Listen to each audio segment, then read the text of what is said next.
The anime begins with Rick, a man in his 30s, undergoing intense training. His instructors note his significant improvement over the past 2 years, suggesting that the upcoming E-rank exam should be easy for him. They even worry that he might be too strong for the exam, but Rick humbly replies that he's still far from matching his teacher's prowess. The scene shifts to a bustling city's Adventurers Guild, where adventurers are registering for the E-rank promotion exam, where the receptionist hands out exam tickets and Rick signs up too. He recognizes the receptionist as Elisa, a former colleague from when they both worked as guild receptionists 2 years ago. However, Rick is surprised to see her in this city, and Elisa is equally surprised that he quit his receptionist job so abruptly. She was even more shocked to learn that he had switched careers to become an adventurer. But Rick acknowledges that it seems absurd for a man his age to start adventuring, as it's typically a young person's pursuit. However, their conversation is interrupted by a rude, drunken man who tries to persuade Elisa to go out drinking with him. Despite her polite refusals, he persists and attempts to force her. Seeing this, Rick intervenes, urging the man to calm down, but the drunkard suddenly faints. Rick then lays him down, attributing his collapse to excessive drinking, and advises caution with drinking. Elisa soon hands Rick his exam ticket, and he notices that his number is 4242, which makes him uneasy due to its unlucky connotation. Leaving the guild, Rick encounters a girl named Renette outside.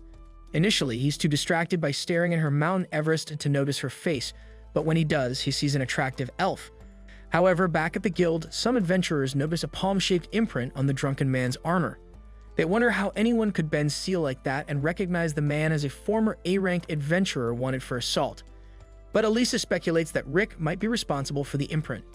The scene then shifts to Rick undergoing a physical examination before the exam, surprising the doctor with his age of 32. The next test then measures the candidate's magic power using a crystal that lights up based on their power level. One by one, the examinees take their turns, achieving decent results. However, when Rick's turn comes, the crystal emits a dim light barely brighter than a candle flicker. This causes the other candidates to mock him, believing they've never seen someone so weak. But to their surprise, after Rick leaves, the crystal shatters. The scene soon transitions to the next test, where the examiner explains that they must hit a slime bag with all their strength to measure their offensive capability. They are allowed to use any type of attack, as the slime bag can absorb high impacts. But this made Rick recall his training, where his master told him that true strength lies in one's body, and that to build a reliable body, you must destroy a golden slime bag with his bare fists. Rick noted that golden slime bags are as tough as a dragon's fang, and no human could possibly break them with their fists. However, Rick's crazy master insisted that such feats were normal for any adventurer. Demonstrating his own prowess, he effortlessly destroyed a bag with just a touch, boasting that he could obliterate 200 of them simultaneously. He then commanded Rick to punch the bags 50,000 times daily as part of his training regimen. Soon, the examinees then take turns punching the slime bag, with the examiner assessing their abilities based on the impact they make. Next up is Freed, a cocky noble, and the other examinees recognize him as the second son of the Diremut family, regarding him as a genius. He makes a grand display of his magic, but only manages to create a small flame that is smaller than your willy to hit the slime bag. Despite this, he maintains an arrogant demeanor, and the examiner also praises him as a genius. Rick, however, doubts whether the magic used was truly third-class pyro magic, recalling the vastly more powerful fire spells of one of his teachers. However, he considers the possibility that Freed condensed his spell to suit the indoor setting, acknowledging the skill involved. The other examinees continue their tests, and Rick is amazed by the green slime bag's ability to absorb so much damage. But when it's his turn, the examiner, noting Rick's age, comments that an adult's mana doesn't grow, and his mana measurement results were terrible. He advises Rick to quit adventuring, a sentiment shared by others in the room. Despite knowing all this, Rick refuses to give up, recalling his arduous training where he persevered even after hitting the golden slime bag 20,000 times. Determined to prove himself, he accidentally bursts the slime bag with a single punch, shocking everyone in the room. They soon move on to the next test, where Rick impresses everyone by surviving the examiner's attack. Astounded, Freed admits to himself that even he couldn't block a 4th level spell, yet Rick did it with ease. The examiner commends Rick, amazed that he blocked the attack with 1st level defensive magic. But when the examiner announces he'll use a 5th level spell and urges Rick to use a higher tier spell to defend, Rick admits he can only use level 1 offensive and defensive magic. Surprised by Rick's precise mana control, the examiner is nonetheless annoyed and decides to go all out, chanting a powerful 5th level spell, which Rick blocked with ease. However, a first-ranked knight named Sylvester, having noticed the spell from afar, arrives at the exam venue. He questions the use of high-level spells in an E-rank promotion exam, and the examiners explain that an F-rank adventurer had sent a green slime bag flying with his bare hands, even blocking his 5th-level magic with a 1st-level spell. Initially, Sylvester finds this hard to believe until he reviews Rick's information, discovering that Rick worked as a receptionist at the Tiger Road Guild branch for 14 years, wondering if receptionist is a title for dragon slayers, but is disappointed to learn otherwise. Later, Rick takes the written test and, upon finishing, meets up with Reinette. She asks how his exam went, and he confidently says he should get full marks. She thinks this is expected given his 14 years as a guild receptionist. However, Rick remains uncertain about passing the practical exams as his mana was ranked F-. Reinette reassures Rick that he should be fine given his astonishing growth over the last 2 years. Suddenly, the cocky brat from earlier approaches, but Rick can't seem to remember his name, and the brat reintroduces himself as Fried Diramut. Confused, he asks if he's lost, angering Fried, who accuses Rick of ruining his chance to showcase his greatness through the exam. The boy soon starts crying, and his sister Angelica arrives, vowing to make Rick pay for upsetting her brother. The boy tells her that the 40-year-old man bullied him, and Rick corrects him, saying he's still in his 30s. However, ignoring him, Angelica throws her glove at Rick, challenging him to a duel. To their surprise, Rick picks it up, thinking about how laundry isn't easy, only to realize he's accepted the duel. The scene then shifts to the arena, where Angelica declares herself a second-class royal knight, ready to punish Rick. She explains that duels in the Fim Kingdom allows the winner to set terms for their victory, and that she intends to make Rick her lifelong slave if she wins. Rick asks Reinette how strong a second-class royal knight is, and she tells him they maintain peace in the kingdom, and are as strong as A-rank adventurers. This freaked him out, considering he's just an F-rank adventurer, fearing that he might die. However, Reinette reminds him of his training, sending Rick into PTSD, causing him to vomit. Surprisingly, he's not nervous anymore, and Reinette encourages him, reminding him he's part of the powerful Orichalcum Fist. Preparing to fight, Angelica warns Rick to be ready to meet his fate. She promises to hold back since he's an F-rank adventurer and enhances her body and weapons with magic. She then speeds past Rick, who is surprised by her swiftness. Watching from the stands, Fried boasts that his sister is nicknamed Lightspeed Angelica because of her incredible speed. However, Rick perceives her movements in slow motion and easily dodges, stunning Angelica, as is hard to believe since even first-rank knights struggle to react to her speed. Angelica attacks repeatedly, but Rick finds her movements slow, wondering if she used connections to become a royal knight, which led to him considering that he might be stronger than he realized. However, during one of her attacks, Angelica stumbles on a rock, tumbling towards Rick, who narrowly avoids her strikes, thinking it was a terrifying technique. Determined, Angelica decides to move even faster despite the strain it puts on her body, as she can only use this technique 3 times. She swiftly charges at Rick, who still finds her slow but remains cautious. But he dodges again, and Angelica, frustrated, decides to go full speed until she lands a hit. But as Angelica charges for the last time, she trips on a rock again, messing up Rick's timing. She narrowly escapes his punch, but is terrified by the destruction caused by his power. They soon demand to know who he is, and Rick explains his backstory, admitting he has to give his all against her because she's strong. This freaks Angelica out even more, leading her to surrender. Puzzled by her surrender, Rick suddenly remembers their promise before the duel. However, right after hearing this, she runs away as fast as she can to avoid this fate. This led Rick to wonder if it's alright for him to win like this. But Reinette reassures him that it's fine and reminds him that the results of the first round of exams will be announced soon. Suddenly, Reinette mentions that other members of Orichalcum Fist will be dropping by later, which revives his PTSD, knowing that nothing good ever comes from their visits. In the next scene, a legend is told about a warrior who once faced the supreme monster Kaiser Alcipe in a quest to conquer a treasure capable of granting any wish, the Akashic Records.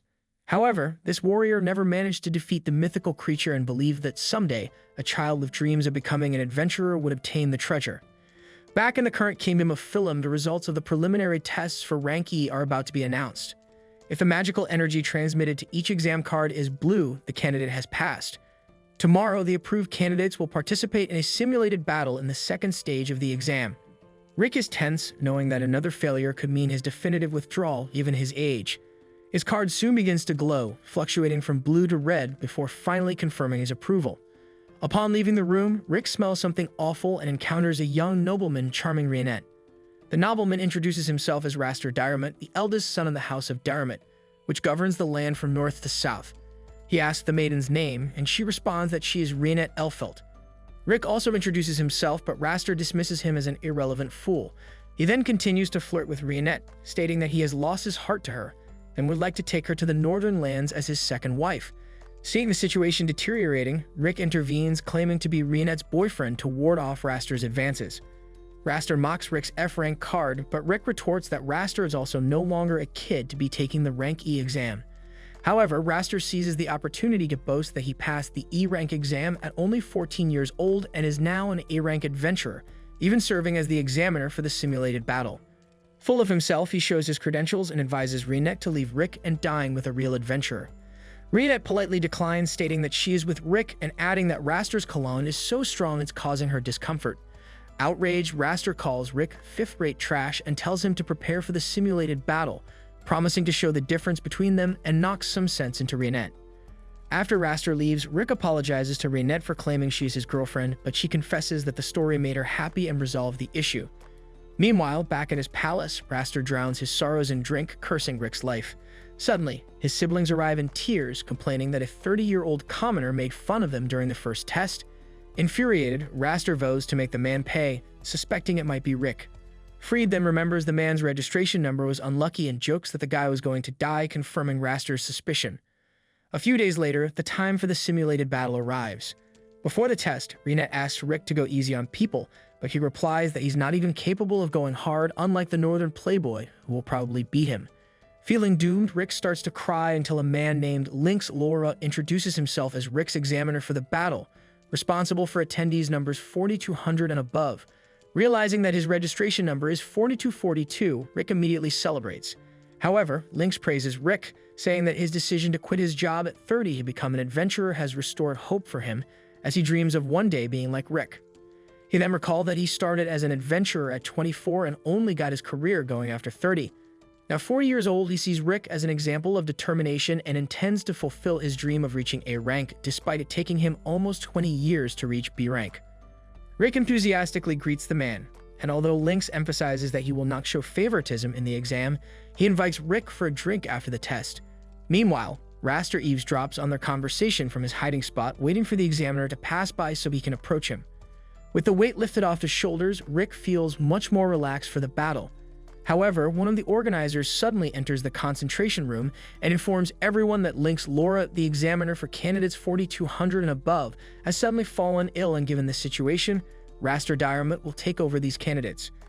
Reinette had already suspected there would be a problem, considering Rick had crossed paths with the 3 Diarmut sons. Suddenly, an adventurer laments Raster being the examiner, known as the Man of 1,000 Skills, a genius who reached A rank at just 17 years old. Worse, he has another nickname, the F-rank Crusher, known for harassing candidates for pure entertainment. Desperate, Rick asks Reinette what to do now.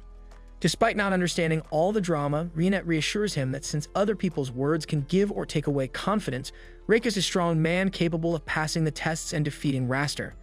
Ever since Rick decided to become an adventurer, all he's done is succeed. Hearing these words, Rick feels more motivated to continue his journey. Suddenly, a hooded kid approaches Rick, offering to read his fortune for free, sensing a man fighting his own demons. With nothing better to do, Rick accepts and sits in the chair, falling into a magical trap and vanishing. The kid then reveals himself to be Freed Diarmut. Enraged, Reinette cuts the kid's crystal ball in half, blowing up the wall behind him in the process, and grabs Freed by the collar to find out where Rick has been sent. But when he refuses to cooperate, she cuts half of his eyelashes and warns that next time it will be his eyes. Panicked, Freed admits it's a teleportation spell that reaches 90 meters, meaning Rick isn't far. The scene then reveals that Rick ended up behind the test area, greeted by an elite guard and his cronies. Realizing he's being sabotaged by the Diarmut family, Rick discovers the strength of the men surrounding him is equivalent to B rank, and the leader can take on A rank warriors. Rick's fate seems sealed, but the Orchalcum fist suddenly appears on the hill.